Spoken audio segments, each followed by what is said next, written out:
John, it's such a pleasure to have you on today. I was really looking forward to talking to you because there's so much richness in some of the stuff you've been writing and some of the things that I've been seeing about your work. But before we even get started, can you introduce yourself to this audience and tell us how you ended up becoming a career coach or whatever Right. Whoa. Whoa. whatever that is. Right. Well, how much time do we have? No. Thank you. So first of all, great to be on. Thanks for having me on. I appreciate it. And so I'm an executive and career transition coach. I'm based in Los Angeles. I've been doing this for about 12 years. I come out of a completely different industry. I do not come out of HR like a lot of career coaches. I come out of industry for the entertainment industry of all industries, which was and is a very tumultuous, very volatile business. And I dine out on the fact that in my entertainment industry career, I was fired 39% of the time. So that kind of defines the playing field here, the idea that in a volatile world, and I believe that the rest of the world has kind of become a lot more like entertainment in the sense that it's a short attention span. Product cycles are very short. Innovation is paramount. There's a lot of wrecked product on the streets. And you have to learn to be resilient. You have to learn to adapt. And so through a series of circumstances and jobs and evolutions in my own life, I came to the point of wanting to kind of move out of entertainment into something that was more consultative, and wound up following a TEDx talk that I did about career resilience and transformation in 2012. People kept saying, "Oh, so do you coach?" It's like, maybe I should figure this out. And that's really what led to the program. And I work primarily with people in mid-career, people who are facing this challenge around, if you're 45 to 55, you're kind of getting to the top of your game at a time when business culture is basically saying, "Oh, you're gone, you're done," right? Because that was the way it used to be in the past. Now we have an extra 20 years. It's no longer a 40-year career that we're talking about. Ultimately, we're talking about a 60-year career. And for generations that are coming up after us, that is going to be the norm. And it's not going to be a linear career. It's going to be a career full of breaks and education and caregiving and family and retrospection and sabbaticals, as well as a portfolio career of value that's going to continue to go on for that entire career. Well, I love that you even bring that up because this is something that comes up all the time with clients of mine that I talk to, and they'll be, somewhere mid-career, and it's not even that they're worried about getting laid off or they're, they're having more like this, like soul searching phenomena that happens. It's like, okay, I've been doing this and I'm not really fulfilled. What are your thoughts? And what would you say to someone who is maybe feeling like that, who is in that type of a situation that's having this soul search epiphany, but is afraid? Yeah. I mean, this is what I do. These are the people who come to me and they have this exact same question. And I take a kind of an inside out approach to career development. I really believe that the career you want is deeply buried inside you. And your task now at this phase of your life is to reach in, develop a better relationship with yourself on a certain level so that you can communicate with that part of you inside that is yearning to provide value, to achieve a sense of meaning and purpose. Because now that we've learned all of the nuts and bolts of putting a life together, building a career, building a family, building a life, it's time to put that to better use. Fortunately, our culture is not oriented towards being that self-reflective. We tend to look outside of ourselves for the solutions.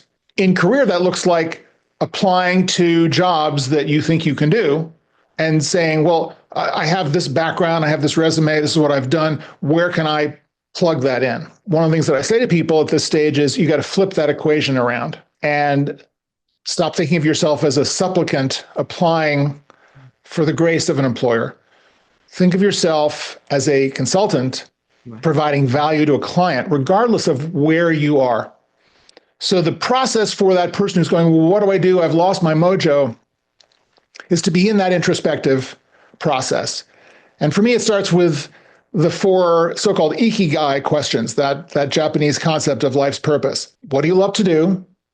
What do you do well? What does your world need? Ikigai tends to talk about what the world needs. I think it's got to be more specific. So it's Right. your world, right? Your business. And then what can you get paid for? And at the intersection of those four questions, to me, is the beginning of this process. So we start there and then we build out. But there's one warning that I issue to people in this process, and that is, to build the future, you need to reconcile the past. Mm. We've all developed a certain amount of baggage at this stage in our lives, which is normal. We've made mistakes, people have done us wrong, all those lessons, right? We want to feel clear, present, expansive, and resolved about our past, because otherwise people are going to go, you know, I loved meeting with Janet. She was great, but there's something holding me back. I can't put my finger on it. I'm going to pass. You're talking a lot about inner work, right? The inner work that we need to do. How do you do that? What should someone do in order to start to reconcile those things? It starts with the idea of limiting beliefs. Mm. And if you find yourself saying things like, "Oh, I'm terrible at selling myself. I'm terrible at networking." Yes. Right? You get that a lot. Or I hate it. Right. I hate networking. Right. The first step is to recognize that limiting beliefs exist, that the way that you think about yourself today may be vestigial. It may come from an earlier time before you had developed skills, maturity, insight, experience. So it's time to take a look at those limiting beliefs. And in my work, and I'm sure in your work, we use exercises to do that, to get this out on paper, talk about it, get the discussion going around these questions. If you set a clear intention about resolving these issues, about moving forward, about defining a role for yourself, a life for yourself, you may not know what it ends up being, or you may not be able to put your finger on it right now, but I think it's enough to say at the beginning, I want to make a change. I have survived this far, right? Doing okay, right? Still have a roof over my head, still have got some cash in the bank. So you probably have the skills you need to take it to the next level because you've gotten this far. Yeah. And that's all it takes really to start, is to get a sense of, oh yeah, I guess I am okay. I guess this is just another obstacle. And maybe I've been a little bit protected in my comfort zone of being in this company for the last 5 or 10 years, or whatever that might be, that has kind of lulled you into a sense of comfort or security. And now it's time to challenge yourself a little bit, and you're going to do fine. Yeah.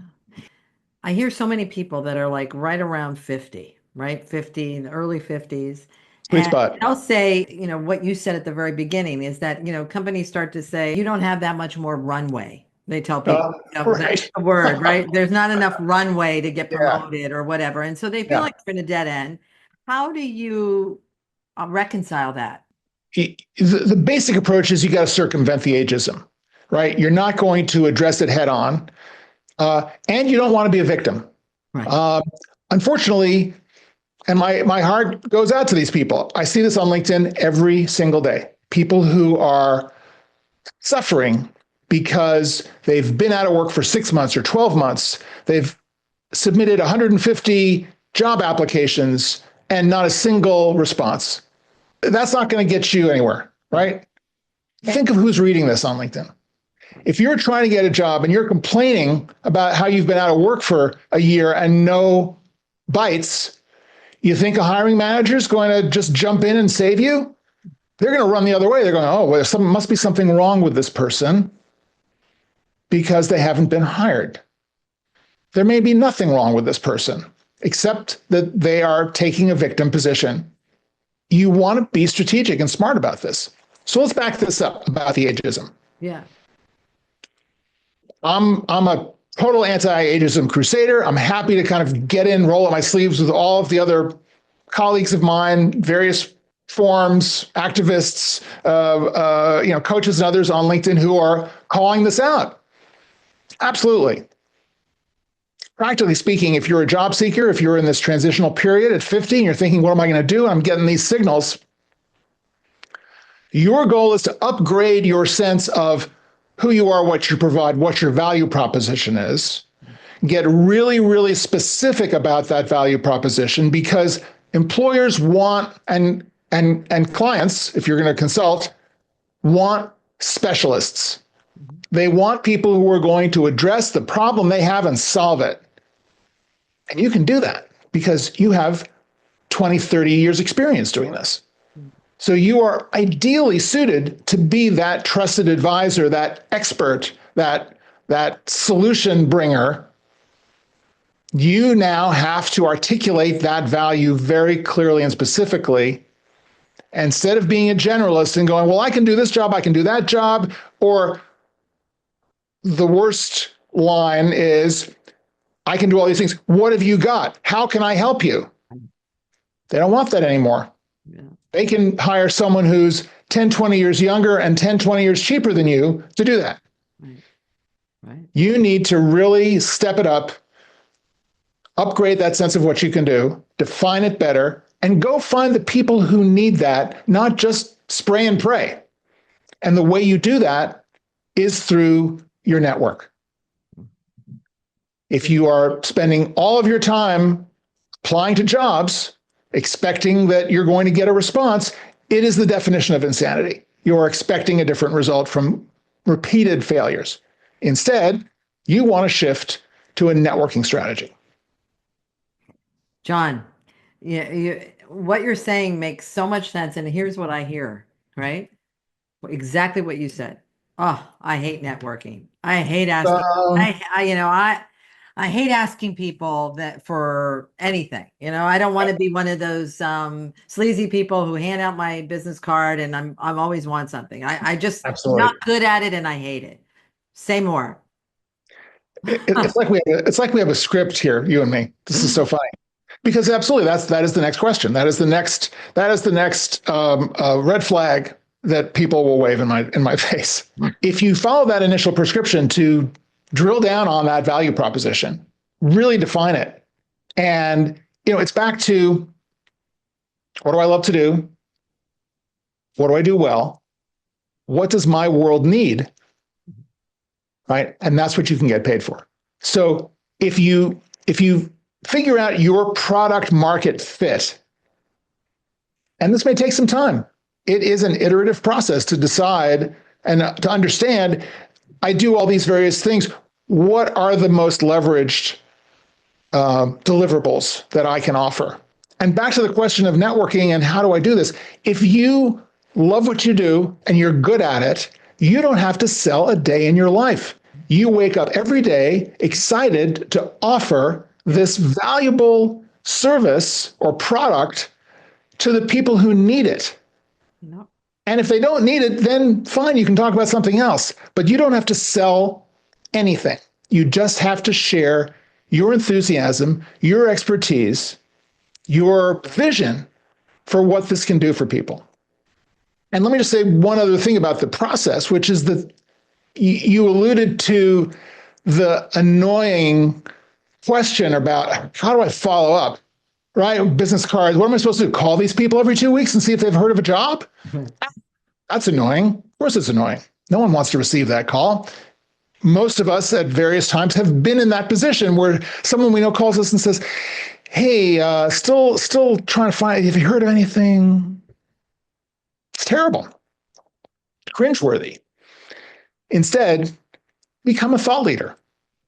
Recognize that you have valuable information, wisdom, practical prescriptions to share. Share them. Whether you're participating on LinkedIn, whether you're a writer and you start to write a blog, whether you go on podcasts like this, or whether you work with professional organizations in your industry to organize events, to do lunch and learns, to serve your community with your wisdom and your practical advice, you're going to get yourself out there. Maybe you teach an adjunct course at a local college or university. Anything you can do to start thinking about how you can affect the work, the people, the business, be a leader on that level. You'll start more conversations with people. People will be drawn to have these conversations with you. And somewhere in the conversation, someone's going to say, you know, you should talk to this company. I know the VP or the CEO or head of whatever at this company. They might benefit from talking to you. Yeah. It goes to this idea that ask for a job and they'll give you advice, but ask for advice and they may just give you a job. I love it. I love it. I also hear people who have been out of the workforce for a while, and they left either to care for an aging parent or their kids, right? Or Yeah. Male and female. So Yep. no Absolutely. gender there, and they're re-entering, and they don't have that body of knowledge or that body of expertise. It's been spotty, or it's been whatever it is. And then they're re-entering at 50, or they're re-entering at that point in their career, or even in their 40s, right? What advice would you give someone like that? Because that's a little dicey, because they don't have that expertise to stake in the ground on. So the expertise is more subtle. The expertise is life expertise. It's management expertise. I have to say there is more recognition and value attributed to people with caregiving expertise, family expertise. I mean, the truth is, from an executive function level, a head of household, male or female, that's a kind of a C-suite operation, right? I think all you have to do today, and this is what's kind of great about living in this digital age, is look at the number of channels on YouTube, people who are taking some level of expertise in something where you watch the video and you go, I can't believe there's a whole channel around this. Right. And look how deep this is. And look what level of detail and thoroughness this person is bringing to this subject. There are opportunities to establish your expertise across so many levels these days. And I think for someone who is re-entering the workforce, you kind of want to start on a self-development, self-motivated level where you can demonstrate that expertise. It may be through service work, it may be through volunteering, but it still comes down to those 4 Ikigai questions. Right. And I Repeat think them again. Repeat them again. What do you do well? Because I think what do you love to do? What does your world need, most importantly, and what can you get paid for? So there's a woman I profile in my book who had raised, I think, 5 or 6 kids. Her husband was an academic. And when the youngest went off to college, she decided she was going to go back to work or go to work. She had never really worked. She had a brief marketing career before she met her husband. Her mom had been a leisure industry executive, hotel executive. So she went to she thought, I want to be a marketing executive in hotels. And I kind of grew up in this. I kind of know it. She saw there was an open position for a marketing director or assistant marketing director for a local golf resort. She submitted her resume, whatever she could put together for a resume, and they essentially laughed her out of the office. She called them up or she went in, and they said to her, "You have no credentials. The only thing you're qualified for," I think they were snarky with her, "the only thing you're qualified for is behind the counter in the pro shop." And she came right back and she said, is there an open position there? And they were shocked and they said, well, we'll check. And sure enough, there was an opening, and she took the gig. 2 years later, she was director of marketing for the resort. So If you're in the reentry process, yeah, you got a few more steps to get to it, but you want to acknowledge to yourself that you have a lot of valuable life experience. And at the end of the day, management, as you well know, is all in the fine details. It's all in how you handle this employee who's kind of going off the rails, or is, too loud in meetings, or is late on every report. Well, this is not a skills question. This is a people question. How do you manage people? What level of empathy can you provide? And if you've been raising a family, caring for a relative, navigating care, getting services for the people that you're caring for, you've got a lot of the talents, the negotiation skills, the persistence, the resourcefulness needed to be in the workforce. Right. All you need is a few opportunities to demonstrate that in some way, shape, or form. So be realistic about it, but be persistent. Have that vision of where you want to go and let that drive you. And I think the other piece that I'm taking away as well is that not being afraid to put yourself out there. That's a big piece of what you're saying. Right. Yeah. And again, back to your question about, which relates to that, about, oh, I hate networking, or the limiting belief around, oh, I'm not good at this, or I'm too shy, or I'm not the kind of person who can do this or put myself out there, right? I don't know about you, I'm an introvert. I mean, it may not sound like I'm an introvert, but I would much rather, sit home with a book or watch a video than go out to a networking event. Right. And my past is littered with opportunities that I just bailed on because I was a really, really painfully shy kid. I've worked on it, obviously, a lot. And what's helped is, again, this idea of, what am I enthusiastic about? What do I love to do? What do I talk about? What's kind of floating my boat? And the other prescription here for this question is ask questions. Yeah. If you don't know what to say, ask a question. You can spend the entire evening asking questions, and maybe someone, because people are clueless a lot of the times, maybe someone will ask you, oh, so you've been asking all these questions, tell me about yourself. By that time, you're so comfortable with them, you know so much about them from asking all these questions, it becomes much easier for you then to get over your shyness and tell them about yourself. That's so true. No, I would not think you were an introvert, but then again, what I do know, right, is it's where your energy comes from. It's not about whether you're outgoing or, yeah. And so, yeah. So I don't seem like an introvert because I'm following my prescription. I'm talking about what I know, what I've developed, what I love to talk about, what I love to do with people. Right. Right. What are some final words of wisdom or advice you would give to people listening today who are either struggling or who are trying to figure out my next move or trying to find a job or any of all of that? What would you say? I mean, this may sound trite, but it does take a village.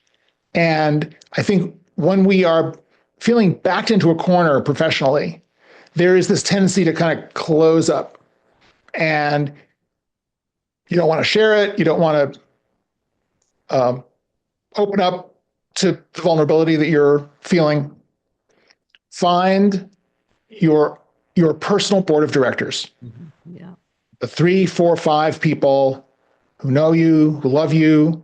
It can be family, friends, professional colleagues, but a diversity of backgrounds and viewpoints to really support the evolution that you're trying to do. You need that leg up. You need that support, and you need that, frankly, that constructive criticism. You need the people to hold your feet to the fire, to call you up on that morning where you just don't want to go to this meeting or whatever and say, are you in the car?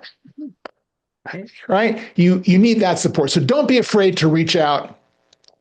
And if you're just starting out on this process and you're feeling kind of lost, start by having these conversations, these perhaps in-depth conversations with some of your close colleagues. Ideally, I will say, if you have a former boss, whether they fired you or whatever happened to the job doesn't really matter. Fact is, they hired you, so there must have been something going on there. reach out to that person and say, look, I need your advice. And here's the situation. And what would you say? And, what should I do? So don't do this alone. Get your posse together and start there. Yeah.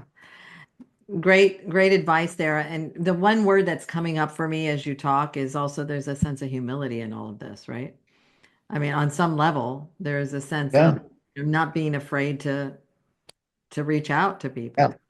Transparency is the best policy, right? Your vulnerability is your perfect strength. We're going to leave it at that one because I think that's a really good way to close. Your vulnerability is your perfect strength. Thank you so much, John. This was really, really insightful. And, obviously we're going to link all your information in your books Great. In the show notes so that people can get in touch with you directly. Thanks so much. Great to be with you.